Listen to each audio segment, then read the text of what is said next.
افغانستان کرکټ بورډ د نامعلومې مودې لپاره د محمد شهزاد قرارداد وځنډاوه.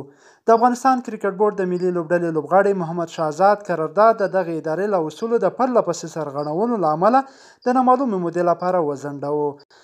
د افغانستان کرکټ بورډ د اصولو له مخې کله هم چې کوم لوبغاړی له هیواد بهر ځي نو باید له ادارې اجازه واخلي، چې محمد شهزاد ادارې له اجازې پرته دغه چاره څو ځلې تکرار کړې ده.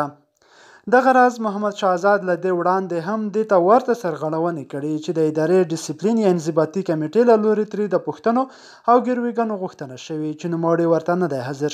باید ویل شي چې نوموړی د کرکټ نړیوال جام پر مهال هم د سرغړونې له امله د جولای 20 او 25 د ادارې انضباطي کمیټې له لوري راغوښتل شوی و چې نه دی حاضر شوی، چې په اړوند به یې له اختر وروسته هم انضباطي کمیټې له لوري ناسته وشي.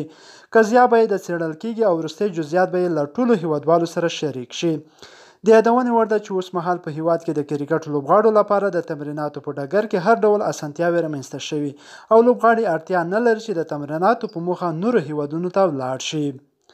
ډېره مننه ملګرو چې تر پایه سره پاتې شوئ. څنګه تاسو دغه خبره ارزوئ؟ آیا شهزاد محمدي سره ښه شوي دي چې قرارداد یې ځنډول شوی؟ کوم فیس چې دته ورکول کیږي هغه به اوس دته نه ورکول کیږي؟